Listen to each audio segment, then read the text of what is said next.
Muchas gracias, muchas gracias. Es que este tema es fundamental. A ver, mucha gente va a decir, ay, qué exagerados, qué amarillistas. No, estamos en un repunte, es una realidad.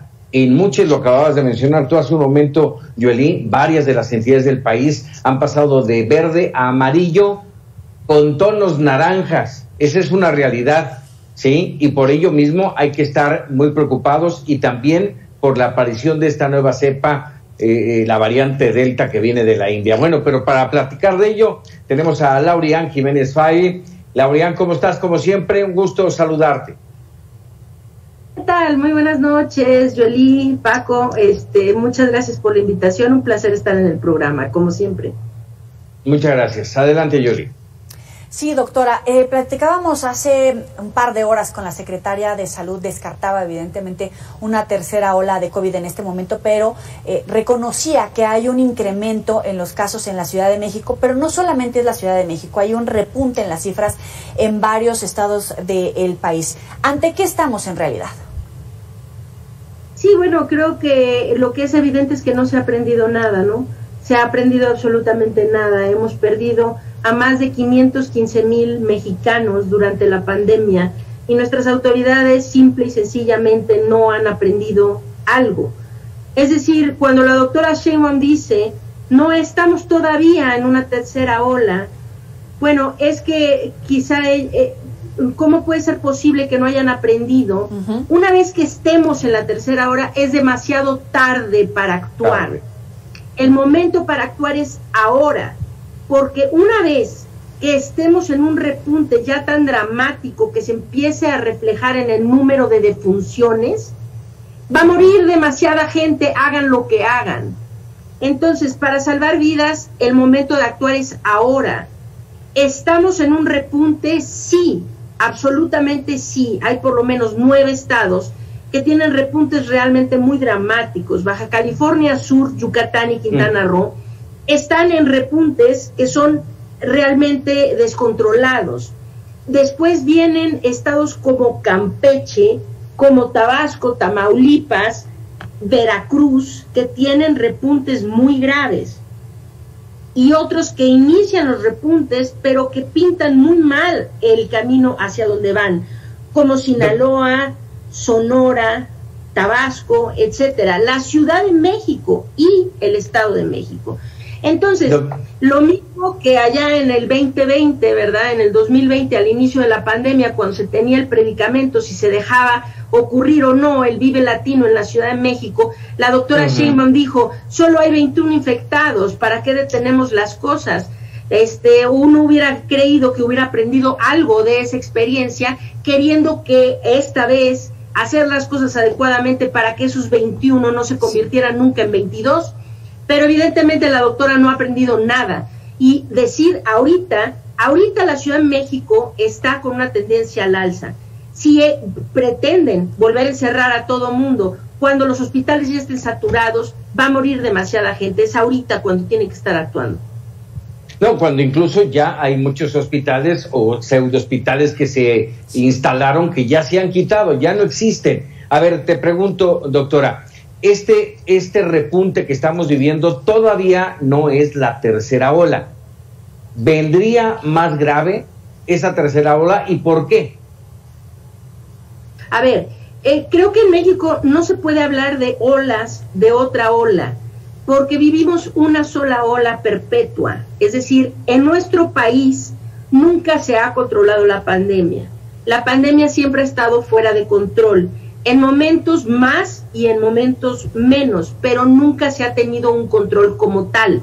Y la razón es porque nuestras autoridades nunca han tenido a bien implementar las estrategias necesarias para tratar de detener la propagación del virus. Entonces, no se puede hablar de tercera ola, lo que se puede es hablar de un tercer repunte. Es decir, tuvimos un primer pico en el verano del 2020, un segundo pico que fue el más grave que tuvimos a finales del año pasado, principios de este año, y lo que vamos a tener ahorita es un tercer repunte. Ahora, lo que vivimos en este momento de la pandemia es notablemente diferente a lo que se vivió el primer año de la pandemia. en donde en realidad era muy sencillo. Lo único que tenían que hacer es establecer las medidas de contención necesarias para detener la propagación del virus. Los países que lo hicieron bien, les fue muy bien, con pocas defunciones, y quienes lo hicieron mal, como nosotros, como Brasil, como Estados Unidos, cuando estuvo encabezado por Donald Trump, Europa y demás, ¿no? Pues hemos acumulado muchos muertos porque no lo hicimos. Ahora hay dos factores adicionales. Uno es la vacunación y lo segundo es la propagación de las variantes del virus. Entonces, ahora lo que hemos visto son repuntes realmente increíblemente difíciles de controlar, que se han dado en sitios como Uruguay, como Chile, como Brasil, como la India, como Mongolia. Es decir, hay muchos sitios que pueden ser utilizados como este ejemplo. Son repuntes que rebasan todo lo que ocurrió antes, que son muy difíciles de controlar, incluso con índices muy altos de vacunación en la población, ¿sí? Y esto es porque son repuntes que están mediados por una propagación predominante de variantes más problemáticas, como por ejemplo la variante Delta o la variante Gamma, que es la que se describió primero en Brasil. ¿Qué tenemos que hacer los ciudadanos? Porque en efecto tenemos muchos discursos. Ya estamos vacunados. La jefa de gobierno decía no vamos a regresar a las medidas de contención, de confinamiento que tuvimos el año pasado porque la actividad económica tiene que revivir. Sin embargo, escuchamos especialistas como usted que habla del riesgo que enfrentamos aún vacunados, sin las medidas de sana distancia, sin estar haciendo pruebas, pero en medio de esta apertura, tal vez a lo mejor hasta la insensibilidad para tomar las medidas que deberíamos de tomar como ciudadanos por nuestra salud y por las del otro. Sí, bueno, es que la jefa de gobierno en parte tiene razón, ¿no? ¿Cuántos confinamientos masivos puede soportar la economía, la sociedad mexicana, ¿no? Todo por la irresponsabilidad de nuestro gobierno. Es decir, nunca tendríamos que haber recurrido a tantos confinamientos seguidos uno tras otro. Lo que nuestro gobierno ha hecho es dejar que la pandemia transcurra y cada vez que se vuelve catastrófico, entonces pues todo el mundo enciérrese, ¿no? ¿Cómo? Es decir, ¿cuántos confinamientos más puede soportar nuestra economía y todas nuestras actividades humanas? Es decir, las actividades educativas, sociales, económicas y de otros tipos, ¿no? Pero todo esto se pudo haber evitado si el gobierno hubiera tomado las medidas adecuadas. Entonces, aquí se maneja el gobierno mexicano siempre maneja una dicotomía falsa entre o confinamos o dejamos que la pandemia se salga de control. Esto es una dicotomía completamente falsa.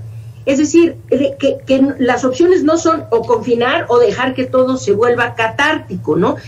Catastrófico, vaya.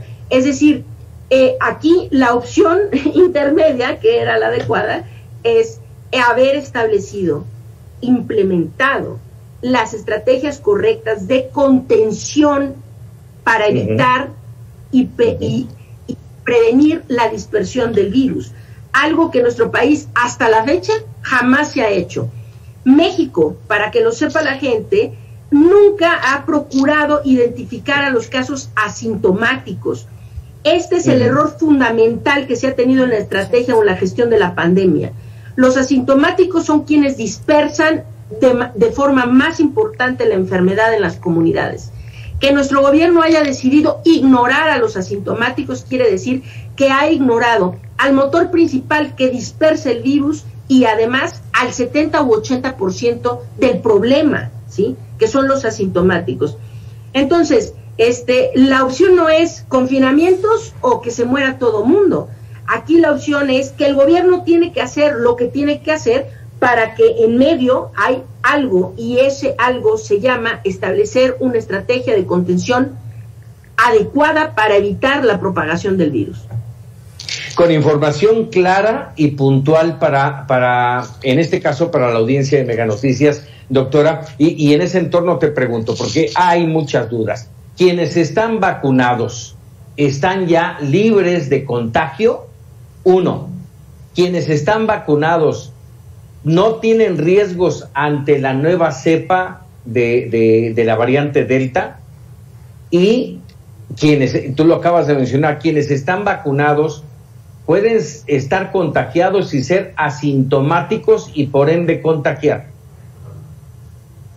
Estas son preguntas extraordinarias y creo que toda la población necesita escuchar cómo es la situación. El gobierno tuvo que haber informado a todo el mundo de esto, pero no lo hizo. Ok, a ver, hoy por hoy, antes del surgimiento de la variante Delta, pensábamos que una sola dosis de vacuna era suficiente para conferir por lo menos una protección sustancial a las personas vacunadas con una sola dosis. Hoy, con el advenimiento de la variante Delta, que ya se propaga en el territorio mexicano y que de acuerdo con el Consorcio Mexicano de Vigilancia Genómica representa hoy alrededor del 13% de todos los contagios que se dan en la Ciudad de México, ¿no? Para que tengan un punto de referencia, en Francia ayer detectaron que era el 8% esa variante. Aquí en la Ciudad de México es alrededor del 13%. Es muy preocupante. A ver, para contestar esa pregunta puntualmente, con la variante Delta evade la inmunidad que las personas han adquirido a través de la infección natural y también con esquemas parciales de vacunación. Entonces, hoy, más que nunca, es importantísimo que la gente termine sus esquemas de vacunación. Se puede obtener muy buena protección, y esto viene a su segunda pregunta, muy buena protección contra padecer la enfermedad grave y contra la muerte de COVID-19, ¿sí? Con esquemas completos de vacunación, más no necesariamente contra la infección o la enfermedad leve. Queriendo decir que una persona que está vacunada, incluso con un esquema completo, puede ser portadora del virus, estar infectado con el virus. Esto la vuelve capaz de contagiar a otros, ¿ok? Aunque no va a padecer la enfermedad de forma grave o morir. Entonces, las vacunas hoy por hoy, las que tenemos disponibles, están protegiéndonos de padecer la enfermedad de forma grave, de ser hospitalizados y de morir. Esto es importantísimo, porque finalmente la meta es salvar nuestras vidas, ¿no? Además, no necesariamente de estar infectados, de poder infectar a otros y a algunos casos incluso de padecer la enfermedad de forma leve o moderada. Entonces, hoy por hoy es importantísimo tener los esquemas de vacunación completos, aquellas vacunas que requieren 2 dosis con 2 dosis, ¿ok? Esto es importante. Y saber que un vacunado puede contagiar a otros, podría contagiar a otros incluso sin tener síntomas de la enfermedad. Así es. Yo creo que le vamos a dar una sección, Paco, a la doctora Laurian, como el consultorio de Laurian, porque además nos resuelves las dudas y te agradecemos que siempre seas tan clara con todo el auditorio y con nosotros mismos, ¿cierto, Paco? Así es. Doctora, como siempre, agradecido de tu participación. Ay, al contrario, de verdad, es un placer estar siempre en su programa, de verdad. Muchas gracias, buenas noches, ¿eh? Muy buenas Hasta noches. la próxima. Chao. Tomaste nota, Paco, ¿cierto? Sí, me faltaron preguntas, pero sí, hay temas muy importantes y los vamos a estar tocando aquí en Mega Noticias sin duda, porque todo esto lo tenemos que saber. Es importante que la población esté informada para tomar buenas decisiones. Así es, Paco. Bueno, vamos a proponer esta sección. Gracias, como siempre, buena noche y buen fin de semana. Muchas gracias, Yoli. Muy buenas noches a la audiencia. Buenas noches.